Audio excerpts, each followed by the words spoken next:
Neyrobiologiyada biza, ya'ni barnoni barno, lolani lola, bobirni bobir qiladigan sistema bor ekan.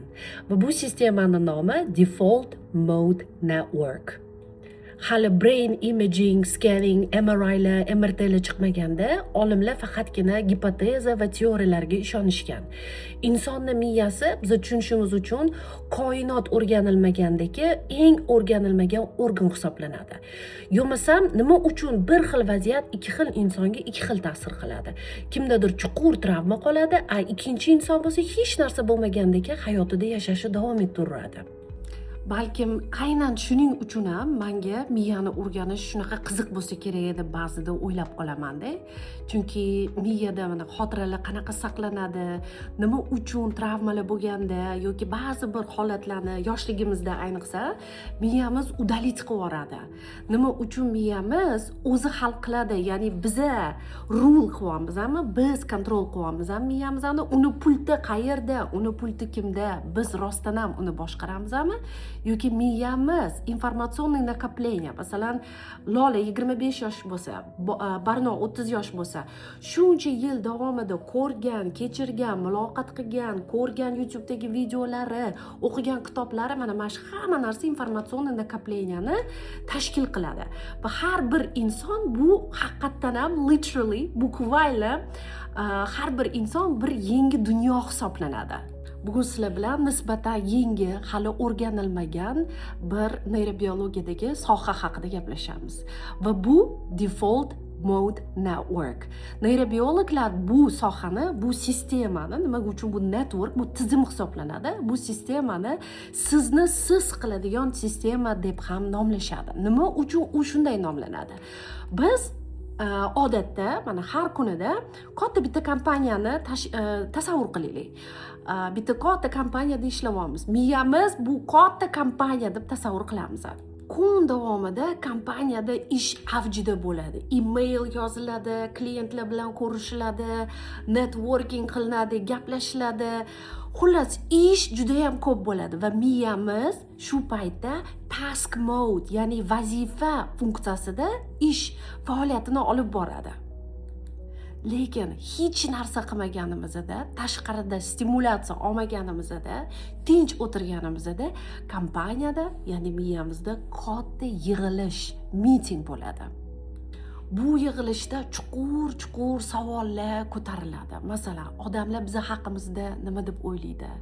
O'tmishda qilgan xatolarimizni, kelajagiga qanaqadir tahlillar, qanaqadir predictionlar, nima qilmoqchisiz, planlar, mana shunaqa chuqur, katta savollar bu mitingda diskus qilinadi. Inson yana nimaga yashayapman, maqsad nima, meni missiyam nima, nimaga qarab ketyapman, qayoqdan ketyapman, o'zi qayoqqa bormoqchiman degan mana shunaqa chuqur ekzistensional savollar bilan ham o'zini qaysidir ma'noda qiynaydi. Aynan mana shu tizim Default Mode Network tizimi hisoblanadi. Default bu по умолчанию. Ya'ni biz o'zimiz qanaqadir initiate qilmayapmiz-da, bu o'zi tabiiy holatda bo'lyapti. Nima uchun network deyiladi? Chunki bu yerda uchta miyani katta qismi involved bo'lar ekan, harakatda bo'lar ekan. Bular medial prefrontal cortex, posterior cingulate cortex va angulus gyrus degan qismlari mana shu sistemani tashkil qilar ekan. Biz aytamiz-ku, miyamiz mana uxlaganimizda tinch bo'ladi, miyamiz dam olayotganda o'ylamaydi deb degan nazariya bor-ku, oldin ham neyrobiologlar haqiqatdan ham shunaqa bo'lsa kerak deb taxmin qilishgan ekanda. Hali MRT mashinalar endi ixtiro qilingan, hali brain imaging unaqa common bo'lmagan, keng tarqalgan payt bo'lmagan u paytlar. Endi mana shu miyani strukturasi, biologiyasi o'rganilayotganda odamlarga, masalan, meni olib hozir MRT mashinasiga qo'yib turib, sken qilinsa, miyamiz sken qilinsa va menga mana bunaqa topshiriq berilsa, Barno, hozir seni MRTga qo'yamiz, hech narsa haqida o'ylama. Hech narsa haqida o'ylama deganda ham miya ishlaydi. Va mana biz har doim kun bo'yi yuramiz. Ya'ni boshqa bitta misol bilan tushuntiraman. Nima uchun mana mendan ko'p so'rashadi shu narsani. Nima uchun aynan kechqurun fikrlar ko'payadi? odam o'zida tam 5 yil oldin qilgan xatosi, qachondir kim bilandir urushib qolgani, o'tmishda bo'lgan narsalar o'zidan o'zi kechqurun mana kunduz kuni normal yuramiz, hech qanaqa unaqa rumination degan narsa yo'q, tahlil qilish degan narsa yo'q, lekin aynan kechqurun bo'lishi bilan miyamiz mana shu narsalarni olib chiqishni boshlaydi. Nima uchun? Chunki kun davomida bizning miyamiz har xil stimulyatsiyalarga duchor bo'ladi va eng katta stimulyatsiyalardan biri bu telefonimiz hisoblanadi. O'tiramiz, scrolling qilamiz. Hozir dam oling. Shu 5 minut dam olaman. Hozir как раз break time'im bor deymiz, telefonni olamiz-da va biz scrolling boshlaymiz. Reels'lar ko'ramiz, shorts'lar ko'ramiz, TikTokda o'tiramiz. Bu paytda yana biz stimulyatsiya olayotgan bo'lamiz. Kechqurun odatda biz hech narsa qilmaymiz. Yana boshqa bitta mashhur misol. Ko'p hayotdagi inventionlar, discoverylarda ochilgan narsalar, yozilgan zo'r kitoblar inson rostdan ham sokin bo'lgan paytda, tashqarida stimulyatsiya bo'lmagan paytda aslida sodir bo'lgan. Masalan, Einstein ham theory of relativity ni ixtiro qilishidan oldin juda ham ko'p ruminate qilgan ekan. Ichkarida o'ylagan ekan, tahlil qilgan ekan. J.K. Rowling ham Harry Potterni yozishdan oldin poyezd o'tib ketar ekanda, poyezd o'tib ketgandan keyin tashqariga qarab, o'ylab, o'tirib, mana shu fikr, mulohaza, tahlil qilganda mana shu fikrlar kelar ekan. Siz o'ylashingiz mumkin, o'zidan o'zi qayoqdandir kelyapti deb. Yo'q, aslida miyamiz mana boshida aytdim-ku, informatsionniy накопление. Har bir inson hayoti davomida u duchor bo'lgan informatsiyalarni, ko'rgan, kechirgan hayotiy tajribalarini yig'indisi hisoblanadi. Shuning uchun ham sizga deyarli любой ustoz aytishi mumkin, birorta bir hunar o'rgatayotgan ustoz ham aytishi mumkin, qancha inson yosh bo'lsa, shuncha o'rganishi oson bo'ladi degan fikri, to'g'rimi? Bunga katta qisman javobgar bo'lgan faktor, omil aslida bizning informatsionniy накопленияmiz hisoblanadi. Ya'ni 20 yashar bola 30 yashar insonga nisbatan, biz hozir nisbiy gapiryapmiz, u insonga nisbatan hayotda ko'rgan, kechirganlari, tajribalari, o'qigan kitoblari, kinolari, ko'rgan muloqotlari kamroq bo'ladi. Ya'ni u insonning miyasi neuroplastikroq, egiluvchanroq bo'ladi va u insonning o'zgarishi ham osonroq. Yana anu gap borku, ahmoqligingda, hali yoshligingda o'zingni yaxshi tushunmaganingda turmush qurmasang, kalla ishlaganda keyin juda ham taliydigan bo'lib qolasan deydi-yu. Bu gapda ham aslida jon bor. Chunki qancha ko'p hayotiy tajribamiz oshadigan bo'lsa, informatsionniy накопленияmiz kattalashib, tam 1 terabayt bo'ladigan bo'lsa, bu narsa qaysidir ma'noda bizani sekinlashtirishi ham mumkin. Hozir biz eng stimulyatsiya pikka chiqqan, oliy darajasiga chiqqan bitta zamonda yashayapmiz. Ahamiyat bergan bo'lsanglar, insonlar bo'sh qolishi bilan, mana o'tgan kuni anaqada kelyapman, iftor gulguri dedim, tez taksida ketyapman-da. Endi как обычно probkaga tushdim, turibman. O'zimni hozir men o'rgatyapman. Sotsial setlarni men telefonimdan o'chirib tashlaganman, hatto Telegram applicationni ham olib tashladim. Chunki hozir o'zimni ustimda va miyam ustida bitta kichkina eksperiment qilaman. Bitta-ikkita videodagi u eksperiment bilan va natijasi bilan siz bilan ham bo'lishaman. Ko'rayotgan holatim, kartinkam qanday bo'ldi? Svetoforda turibman. Mashina to'xtadi, oynadan qarayapman, avtobus kutib turgan bekatdagi har bir inson qo'lida telefon, bir nimalarni scroll qilyapti, ko'ryapti. Bu shunchaki bir deyarli 10-12 ta odam turgan bo'lsa, har bitta odammi, u yoshidan qat'iy nazar, qaysi yoshda bo'lishidan qat'iy nazar, har bitta insonning qo'lida telefon, har bitta inson o'sha dunyoda. Default mode network u narsa to'g'ri ishlatilsa, bu juda ham katta kreativlikka, ya'ni inson kreativ bo'lishi, bir nimani yaratishi, yaratuvchan bo'lishiga ham mas'ul bo'lgan qismi ham mana shu DMN hisoblanadi, default mode network hisoblanadi. Va biz hozir stimulyatsiya shunaqangi oliy cho'qqida bo'lgan zamonda yashayapmiz. Va eng katta sabab bu hozirda kontent dunyosi hisoblanadi. Kontent juda ham ko'p va hozirda insonni attentioni, diqqati juda judayam tarqoq. Yana ahamiyat berishingiz va sezgan bo'lgan narsangiz, masalan, birorta bir narsa o'rganmoqchisiz, men o'zim talabalarni IELTS imtihoniga tayinlayman. Informatsiya YouTube'da hamma joyda judayam ko'p. Lekin number one problem, eng ko'p aytiladigan shikoyat deysizmi? Eng ko'p beriladigan savol diqqat. Qanaqa qilib diqqatimni chalg'itmasdan o'sha o'tirdimmi, essayimni yozishim mumkin, inshoyimni. Qanaqa qilib diqqatimni chalg'itmasligim mumkin, diqqatim tez bo'linadigan bo'lib qolgan degan shikoyat. Va bu narsaga birinchi qadam sifatida siz telefoningizdan polностью hamma sotsial medialarni o'chirishni praktika qilib ko'rishingiz mumkin. Masalan, siz hozirda IELTS imtihoniga tayyorlanayotgan bo'lsangiz yoki qanaqadir bir ishda katta proyektingiz bormi, tezis yozyapsizmi, bilmadim, master studentmisiz, proyekt ustida bakalavrda ishlayapsizmi, prezentatsiyangiz bormi, xullas har bitta insonni qilish kerak bo'lgan zadachalari bo'ladi hayotda, to'g'rimi? Mana men o'zimda hozir mana shu eksperimentda har bitta aytib berayotgan narsamni men o'zimda ham sinab ko'raman-da. Chunki men qaysidir ma'noda bu men uchun ham tadqiqotdek qiziq. Keyin boraman, yaqinlarim bilan bo'lishaman, talabalarimga aytaman va doim so'rayman, qanaqa bo'ldi, nima bo'ldi, yoki coaching terapiyalarda birorta bir narsani, albatta bu narsani research qilib, o'rganib, tushunib, doказательный baza bo'lsa, bu narsani backup qilgan researchlar, scientific prooflar bo'lsa, bu narsani tadqiqot qilib ko'raman va ishlagandan keyin buni coachingda aytaman va talabalarga ham aytaman. Va hozirgi kunda men sezayotgan narsa, diqqatimizni regain qilish uchun, qaytarib o'sha powerni, kuchni o'zimizga olishimiz uchun mana shu diqqatimizni hamma narsaga sochurmasligimiz kerak. Biz o'ylaymiz, ha 5 minutdan ozgina scroll qilaman, hech qanaqa joyi yo'q, bunaqa xatarli joyi yo'q deb o'ylaymiz. Lekin aslida biz masalan bu narsa ham isbotlangan narsa, o'rganishni boost qilmoqchi bo'lsangiz, o'rgangan narsangiz haqiqatdan ham miyangizda qolishini xohlasangiz, bir necha bu yerda maslahatlar bor va o'sha maslahatlardan bittasi mana active o'rganasiz-ku, informatsiyani miyaga qo'yish bo'ladi. Qo'ygandan keyin informatsiya taxlanishni boshlaydi.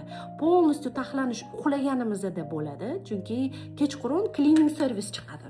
Supurgilarni olib, pollatlarni olib, davay changlarni artaylik dedim-da, oladi, telefonni ko'radi, aytadi, "Men bu telefonni Barno qanchadan beri ishlatdi? Ko'p ishlatdimi, ko'p ishlatmadimi? Oxirgi bir haftani ichida ishlatdimi, oxirgi 3 kun ichida ishlatdimi, oxirgi 24 soatda ichida ishlatdimi?" deydi. Anchadan beri ishlatilmagan ma'lumotda kechqurun uxlaganimizda, masalan, men bu qog'ozdan foydalanyaptimi, Barno cleaning service kelgan kechqurun. Va bu odatda 11 dan 2 gacha uxlaymiz, shuning uchun ham tinmaychada vaqtida uxlash kerak deydi. Uyqu haqida xudo xolisa alohida solo podkast qilaman, neyrobiologiya bilan tushuntirib, bu ham juda ham o'rganilmagan, hozirda juda ham ko'p narsa tushunilayotgan bir miyamizning sohasi, insonda bir holati hisoblanadi va o'rganilmagan, javob topilmagan savollar uyqu bilan bog'liq hali ham juda ham ko'p. Xullas, cleaning servicega qaytadigan bo'lsak, anchadan beri ishlatmagan narsani miya ishlatmadi, bu menimcha kerak emas deydi. Chunki uy kichkina, aytaylik, uy 50 kvadrat metrli. Uyda hamma narsani saqlab bo'lmaydi. Cleaningda anchadan beri ishlatilmabdi, bu narsani tashlab yuboramiz deydi. Nomer 1 maslahat o'rgangan narsamizni to'g'rilash uchun bu interval takrorlash bo'lsa, keyingi qilishingiz mumkin bo'lgan narsa bu zerikish hisoblanadi. Boyagi misolga qaytamiz. Mana men active informatsiyani miyamga qo'ydim. 1 soat o'tirib, dokladga tayyorlanyapman, informatsiyani o'qidim, o'zimga mana yoqda zametkalar qildim, notlar oldim. Endi 20 daqiqacha men dam olmoqchiman. Pomodoro texnikasini qilmoqchiman masalan. 20 daqiqa dam olayotganimda qilishim kerak emas bo'lgan, hamma o'rgangan narsamni prosta olib turib, musorga tashlab yuboradigan narsa bu meni o'zimni miyamni hozir yangi informatsiyaga, stimulyatsiyaga duchor qilish hisoblanadi. Qo'limga yana o'sha biz dam olaman, men pomodoro qo'yaman, telefonimda ozgina o'tiraman deb birinchi navbatda bu narsani o'zim ham qilganman.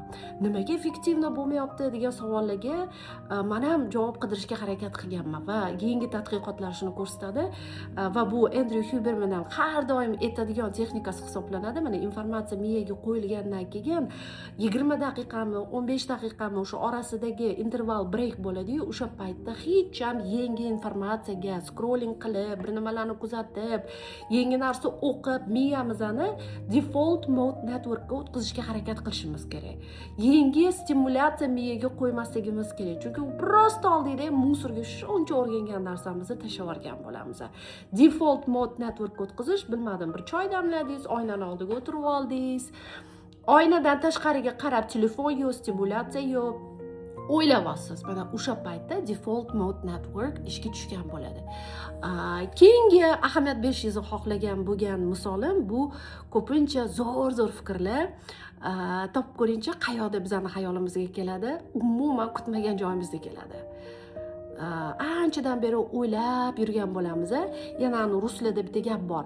Утро вечера мудренее, ya'ni ingliz tilida aytadi sleep on the problem deydi. Bu muammoga uxlagin deydi. Ya'ni muammoni o'ylang, yotishingizdan oldin ertalab uyg'oning, ertalab uyg'onganingizda miyangiz qanaqadir magический yo'l bilan xuddiki bir chora, yechim topgandek bo'ladi. Chunki default mode network baribir uxlaganimizda ham ishlayotgan bo'ladi. Va boya aytayotgan narsam eng kutilmagan, ya'ni zo'r fikrlar, kreativ fikrlar, anchadan beri o'ylab yurgan, lekin tushunmagan narsamizga javoblarni biz ko'pincha dushda olamiz, dushda. Yaqinda ham bitta tanishim bitta zo'r fikr kelib qoldi-da, topgan qayoqda keldi dedilar. Men aytdim, yo dushda keldi, yo idish yuvayotganingiz, suv bilan bog'liq bo'ldi. Aytsam, ha, qayerdan topdingiz deyaptilar. Bu miyamizning ishlash mexanizmi. Ya'ni biz o'ylaymiz, miya dam olyapti, miya hozir restda deb o'ylaymiz. Aslida miyamiz hech qachon dam olmaydi. Uxlaganimizda ham dam olmaydi, hech narsa qilmaganimizda ham dam olmaydi. Va aynan hech narsa qilmagan paytimizda miyamizda default mode network ishlashni boshlaydi. Endi bu qismiga menimcha yana bitta alohida solo podkast qilinadi. Sizga mana bu yerda PubMedda bo'lgan chiqqan bitta исследование bilan bo'lishaman. Depressiya bo'lib qolgan odamlarda ularda mana default mode network bizni ko'pincha mana men miyamdaman va tashqi dunyo bilan bog'lanmayman, to'g'rimi? Ko'p 24 soat sutkada bo'lsa uyqularni olib tashlasak, to'g'rimi? Hayotimizda 80% holati tashqari bilan, tashqaridagi stimulyatsiyalar bilan bog'lanish bilan o'tadi. Insonlar bilan gaplashamiz, ishga boramiz, tashqaridagi stimulyatsiya ko'p bo'ladi. Kechqurun bo'lsa, bu stimulyatsiyalar kamayadi. To'g'rimi? Endi slishkim ko'p mana ichkarida mana onwards emasda inwards. Mana shu inwards qaragan joyi default mode network hisoblanadi. Ichkarida rumination deydi ingliz tilida. Ani kapat qilish, qo'llash, bu overthinkingga moyil bo'lgan insonlar aslida ularga mana default mode network yoshligimizda, mana aytayman-ku, informatsion накопление yoshligimizdan boshlab rivojlanishi start qiladi, boshlaydi. Yoshligimizda o'zi bir hech baloni eplolmaysan, men shuni ham topib yordingmi deb ko'p urushilgan bo'lsa, qilgan ishimizga, yaxshi qilgan ishimizga maqtalmagan bo'lsak, to'g'rimi? Ko'p eshitgan narsamiz yoshlikdan tanqid, agressiya bo'ladigan bo'lsa, bu insonlar depressiyaga juda ham moyil bo'ladi. Chunki mana bu tashqarida emas, ichkarida bo'ladigan hayotda, default mode networkda ularning hayoti tasavvur qilish ham juda ham qiyin-da. Ularning miyasida constant talklar bo'ladi, to'xtovsiz gap. Sen qila olmaysan, mana o'zi Barno senga kim aytdi o'xshaydi deb, qila olmaysan degandim-ku, mana shuni ham eplolmading, mana shu tovushli gaplashishni boshlaydi. Nabarot, u insonlar uchun slishkim ko'p ichkarida bo'lish juda ham xavfli hisoblanadi. Va mana shu PubMedda chiqqan yangi research nimani ko'rsatyapti? Mana stimulyatsiya, biz stimulyatsiya qilish darajasi pastroq bo'lgan ishlar bilan shug'ullanamiz. Masalan, ashlatib, idishlarimizni yuvamiz. Masalan, bu kontent ko'rishdagi kuchli stimulyatsiya emas-da. Idish yuvamiz yoki peshkom yuramiz. Bu ham juda ham zo'r texnika hisoblanadi. Peshkom yuramiz, hech qanaqa telefonsiz, podkastsiz, shunchaki peshkom atrofga qarab, u ham stimulyatsiya hisoblanadi. Yurish ham stimulyatsiya hisoblanadi. Lekin mana shu harakatda bo'lamiz, bir nima qilamiz, default mode network baribir u yoqda ham activate qilinadi. Nabarot, mana shu yoshligidan juda ham ko'p tanqid ko'rgan, travmasi ko'p bo'lgan insonlar va o'sha ichkarida bo'lganda juda ham ko'p negative self talkga ega bo'lgan insonlarga ularga naborot xavfli ekan. Uni o'rniga qaysi habitni, qaysi odatni shakllantirishsa bo'ladi, mana stimulyatsiya darajasi juda ham minimal bo'lgan hobbilar bilan shug'ullanishligi kerak. Masalan, sizlarda ham tanishlar bormi? Ovqat qilsam miyam o'chadi-da. Mana ovqat qilish meni terapiyam. Ovqat qilganimda miyam dam oladi deymiz-ku. Mana o'sha insonlar uchun mana travmasi bor, DMNda bo'lganda juda ham kuchli kritika qilib o'zini yeb tashlaydigan, etini yeb tashlaydigan odamlarga mana shu hobbilar ularga xuddiki miyasini ochib massaj qilayotgandek bo'ladi-da. Ular naborot dam oladi. 100% ichkarida bo'lib qolishsa, ular o'zligini yeb qo'yishligi mumkin. Bu videoni juda ham og'ir qilib yormaymiz. Default mode and network nimaligini, sistemani mana shu tizimni o'zi aslida nimaligi haqida ozgina tushunchani hosil qilish edi meni maqsadim. Keyingi videolarda uni plusi, minusi, mana bugun qisman ochdim. Pluslarni ham, minuslarini ham aynan nimalar qilib, uni activate qilib biz foydamizga ishlatsak bo'ladi. Mana shu mavzular haqida gaplashamiz. Va albatta kommentariya qismida mavzu tushunarli bo'ldimi, qiyin tushuntirmadimmi, o'zingizga nimalarni oldingiz bo'lishib keting va yana qanaqa miya bilan bog'liq va har kunlik sizni qiynagani, nimaga inson dangasalikdan qo'rqadi, nima uchun biz o'tmishni qayta o'ylayveramiz, o'tmishni o'zgartirsa bo'ladimi miyada, shunga o'xshash qanaqadir har kuni qo'llasa bo'ladigan mavzular sizga qiziq bo'lsa, kommentariya qismida обязательно yozib keting, chunki men mavzularni ko'pincha kommentariya qismini o'qiganimda mana bu temani solo podkast qilsa bo'lar ekan degan inspirationni olaman. Sog' bo'linglar.